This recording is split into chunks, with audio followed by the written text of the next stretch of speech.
Hello everyone, my name is Phawx. I have over 10,000 games on Steam, and for a lot of people, you may think that that is pretty awesome. But I'm here to tell you, it's actually not great, especially now where there were mechanisms in place where I could actually recoup some of those costs. We'll touch base on those more in a second. But this video is going to be 10 reasons why having over 10,000 Steam games actually isn't good. Let's go up with number one. This one's probably the most obvious, and that is overwhelming choice. Having over 10,000 Steam games isn't ideal in any sense of the word. There's actually a term for it. It's called analysis paralysis, when you have so much choice that you can't actually make a choice.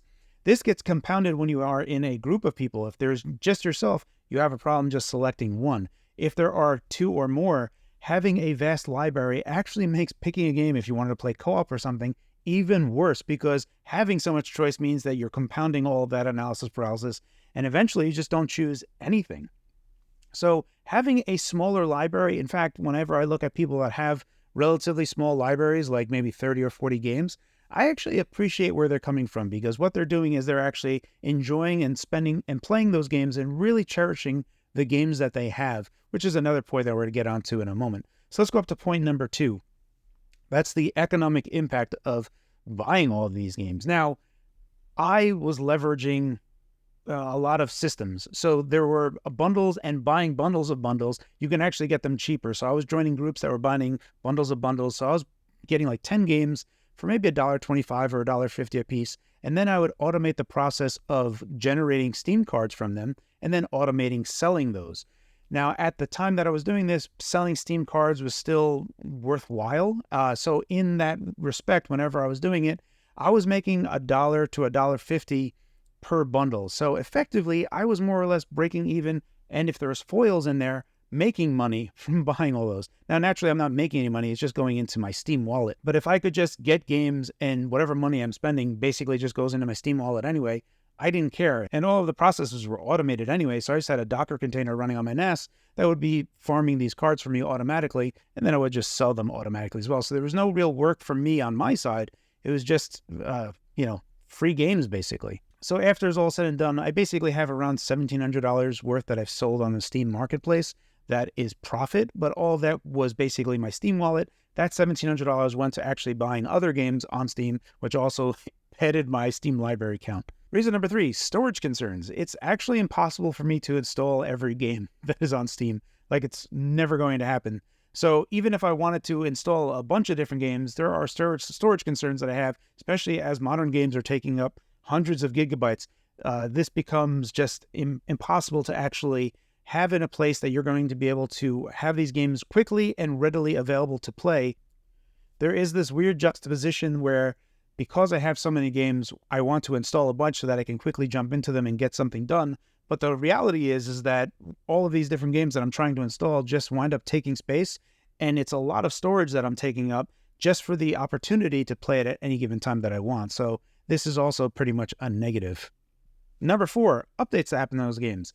If I have a bunch of games installed that are already taking up a bunch of storage space, the updates that happen, especially on modern games, as they come along, I'm constantly updating games, and that is preventing me from playing as well. So these two particular reasons put me in a situation where I don't even really install anything. That is the crux of this problem. I really separated these in two different lists, but they are together insofar as that I have so many games, I don't have the storage space for it. Updating new games happens so often that I don't even want to install games. So it puts me in this position of only playing games when I'm ready to install them, which puts me at a bigger disadvantage because then I have to wait to play them. It's overall just really bad. Number five, discoverability issues. Having the Steam store available to you and something that you don't own, you can kind of hone it in down to what you want to play. This goes back to number one a little bit, but even when you're trying to just look for a genre in my specific library, when you try to minimize this down to even just platformers, I'm going to have like 4,000 games. That doesn't really help me all that much. If I'm in the mood to play something, I still have to sort through thousands. So it's not really that great insofar as the discoverability on just the library side of things. Reason number six, the backlog pressure. Now, this is something that I would say actually doesn't suck. This is actually a pretty good thing about having so many games.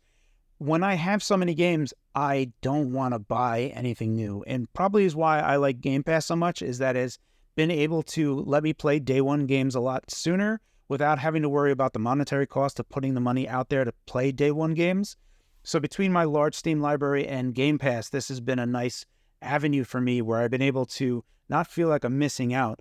But the backlog pressure is the guilt of having so many games that I can't reasonably think about buying new games when I have so many that I haven't played. Number 7, the diminishing returns on satisfaction. This is something that I should have learned early on in my life.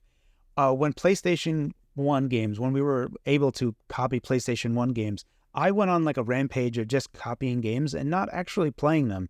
And I learned then that just flipping through a binder full of copied PS1 games, that there was a bunch that I wasn't even playing. So the thrill of having so many games was the thrill of it. I wasn't actually playing games. The fun of it was just having so much. And after a while, when you have so many, it's just that the truth of it is that I understand the thrill of having so many games, but the reality of it is that when you do, it's really not fun. Reason number 8, missed experiences. This goes with number 6 as well with the backlog pressure thing. That is probably the part that is sucky about it, is that I have so many games. I don't want to buy new games because of all the guilt I have from not playing all the other games. Thus, I start missing out on those day one games that other people are playing and talking about because I'm waiting. I'm like convincing myself that I'll wait for it to go on sale. I'll wait for it to get patches. I'll wait for the Gotti edition for it. And while that is like a good mentality to have because you're going to get the fully baked version of it for cheaper, the reality is that I do miss out on day one games if they're not on Game Pass. So Game Pass has been great for me in that it's been a vehicle for me to play day one games. But outside of that, yeah, it's really a bummer that the guilt of not being able to buy day one games is one of the reasons why having such a large amount of games isn't great.